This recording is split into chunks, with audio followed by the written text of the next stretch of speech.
कहते हैं कि 460 करोड़ वर्ष पहले प्रचंड धूल के बवंडर से हमारे सौर जगत का जन्म हुआ। धीरे धीरे पृथ्वी शीतल होने लगी, बहुत सारे गैस बाहर निकलने लगे और पृथ्वी के चारों ओर वायुमंडल के रूप में छा गए। इन गैसों ने बिजली की कड़क और बादलों की गरज से मिलकर एमाइनो एसिड का निर्माण किया।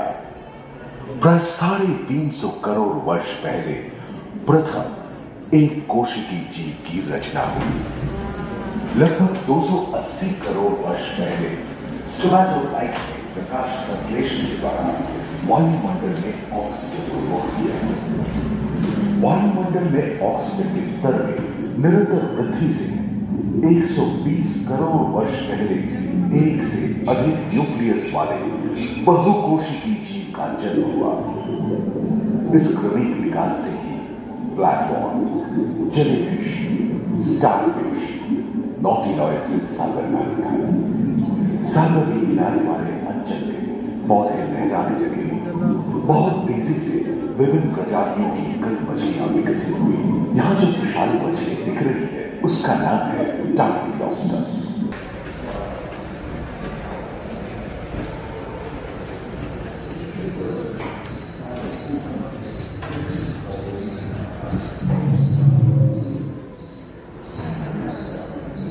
लगभग 35 करोड़ वर्ष पहले धरती पर पेड़ पौधों का जन्म, जो बढ़ते गए और घने जंगलों में बदल गए। घूम, मकड़े, आदिम पंखहीन पतंग एवं इक्तियोस्टेगा जैसे उभयचर प्राणियों का आविर्भाव हुआ। सरीसृप जैसे स्तनपायी डायमेट्रोडोन प्रकट हुए, जिसकी पीठ पर नौका के पाल की तरह एक अंग था जो ताप को नियंत्रित रखने में मदद करता था। सरीसृप की तरह ही एक अन्य स्तनपायी प्राणी साइनोनेथस इन दिनों काफी प्रभावशाली हो उठा था। इसकी विशेषता कुत्ते से बहुत मिलती थी।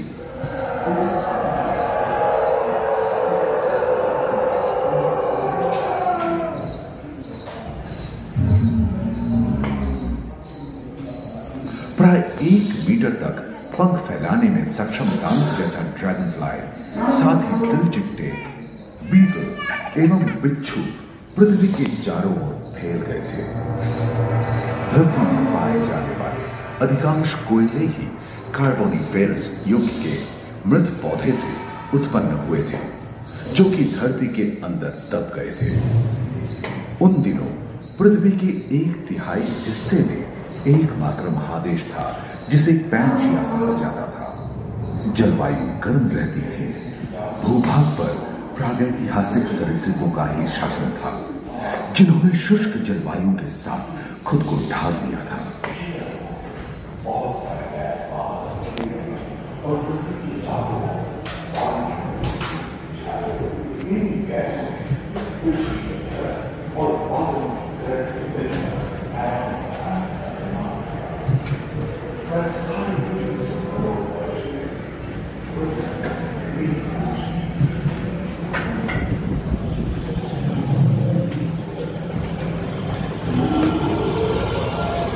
मेंढक, कछुओं और मगरमच्छों का जन्म लगभग 22 करोड़ वर्ष पहले इस धरती पर हुआ था। प्रथम स्तनपायी जीव मेगालोस्ट्रोडॉन चूहे जैसे आकार का था। प्राचीन सरीसृप समाप्त होने लगे थे और उनकी जगह डायनासोर ने ले लिया था। ये घटना प्राय 20 करोड़ वर्ष पहले घटी थी। डायनासोर विभिन्न आकार एवं माप के थे और धरती के कोने कोने में फैल गए थे एवं जलवायु के अनुकूल खुद को ढाल दिया था। इनमें से कुछ तो गिलहरी की तरह हल्के फुल्के थे और कुछ 15 पूर्ण वयस्क हाथियों जितने भारी थे।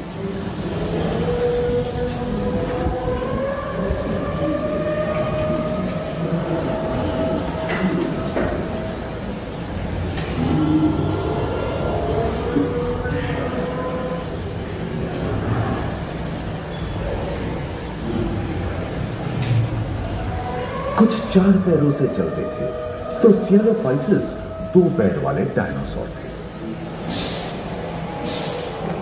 ब्रेकियोसॉरस की लंबाई तो प्राय 23 मीटर थी, जो कि एक टेनिस कोर्ट की लंबाई जितनी थी, और इनका वजन 75 टन था। सरीसृप आकाश और सागर में भी छा गए थे। प्लियोसॉरस समुद्र में रहते थे। सबसे प्राचीन उड़न सरीसृप यूडीमोर्फोडॉन हवा में उड़ते थे। इसी दिन प्रथम पक्षी आर्क्योप्टेरॉक्स का उदय हुआ।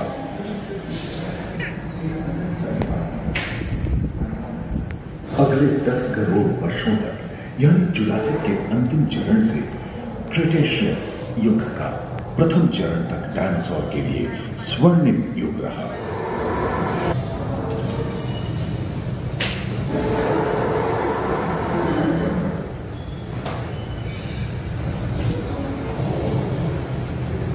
पैंजिया महादेश खंडित होने के कारण भारत एशिया की ओर खिसकने लगा था।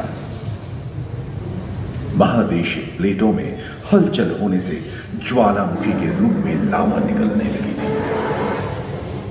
इसके फलस्वरूप आए भूकंप से विभिन्न भौगोलिक आकार एवं आकृतियां निर्मित हुई। स्पाइनोसॉरस की पीठ पर नौका के पाल की तरह एक अंग हुआ करता था, जिससे वो अपने शरीर के ताप को नियंत्रित करता था। वेलोसिराप्टर, गैलीमाइनस एवं ओविराप्टर जैसे छोटे डायनासोर तो ओलिंपिक के तेज धावकों की तरह दौड़ सकते थे। पैरासॉरोपस और कोरिथोसॉरस के सिर पर कलगी होती थी।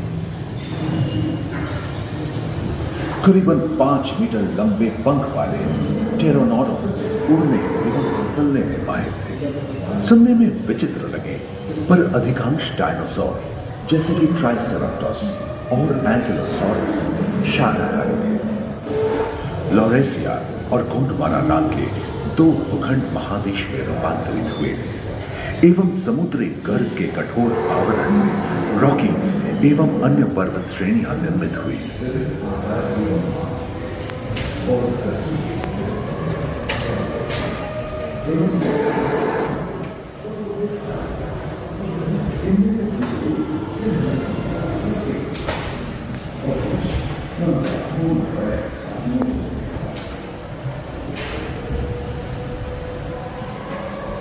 भूमध्य रेखा के पास आबवा में उष्णता बनी रही, परंतु नदियां सूखने लगी थी एवं जंगल कम होने लगे थे।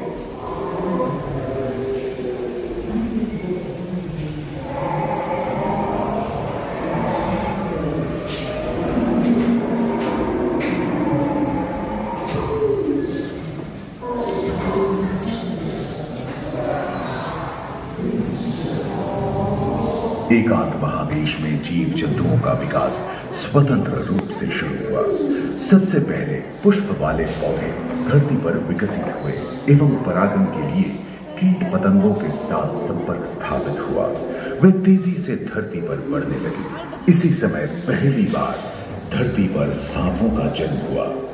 डायनासोर में सबसे भयंकर था टिरानोसॉरस रेक्स। भूस्थल पर इसका ही राज चलता था। यह प्राय 12 मीटर लंबा, यानी 2 मंजिला मकान के आकार का था।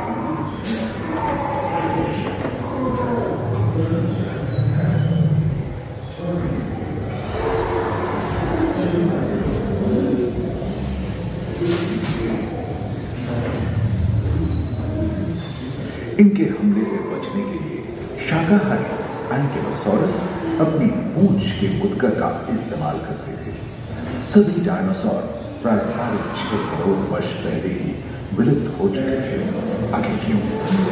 एक अनुमान के अनुसार एक बहुत बड़ी गुहिका पृथ्वी से जा टकराई, जिसके फलस्वरूप उत्पन्न धूल के विशाल मेघ ने हजारों वर्षों तक सूरज की किरणों को धरती पर पहुंचने से रोक दिया।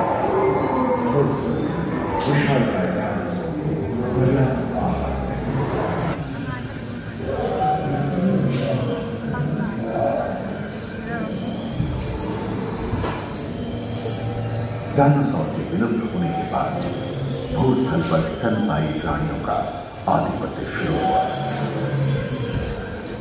पर्याप्त मात्रा में आहार उपलब्ध होने के कारण छोटे छोटे स्तनपायी प्राणी बड़े आकार में बदलते गए। इसी तरह बड़े बड़े शाकाहारी एवं मांसाहारी स्तनपायी प्राणी धरती पर नजर आने लगे। विश्व के कई हिस्से जंगल से हरे भरे हो गए।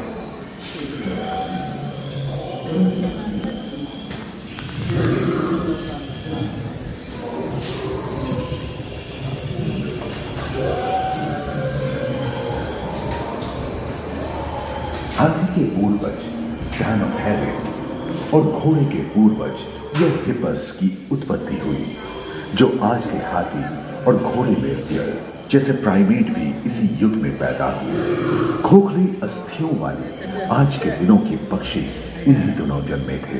डायाट्राइमा जैसे बड़े एवं उड़ने में अक्षम पक्षी उन जगहों में रहते थे जहां मांसाहारी बड़े स्तनपायी प्राणी नहीं मिलते थे। एक एवं बंदरों का जन्म लगभग 1 करोड़ वर्ष पहले हुआ था। इस समय ही आदि मनुष्यों का भी आविर्भाव हुआ। जलवायु में शीतलता आने लगी एवं ध्रुवों पर बर्फ की चादर।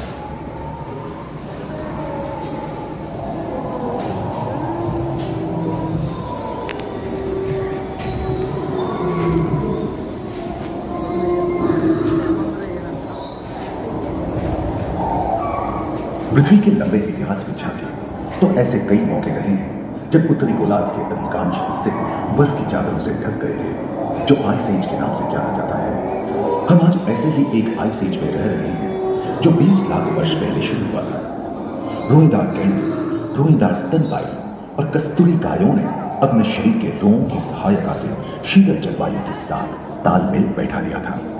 पुष्ट गुंबद आकार के खोलनुमा ग्लाइकोडोडॉन जैसे विशाल आर्माडिलो भी उन दिनों मौजूद थे। सेबर टूथ वाले बाघ और विशाल सिंह वाले हिरन जंगल में शान से विचरण करते थे। संभवतः सामने के दांत से मांस को चीरने फाड़ने में हुई अड़चन के कारण यह समय के साथ विलुप्त हो गए।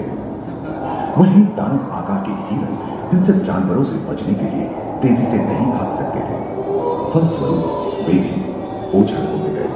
इस समय से ही आधुनिक मानव का क्रमिक विकास शुरू हुआ और विशालकाय स्तनपायी प्राणी धीरे धीरे विलुप्त होने लगी।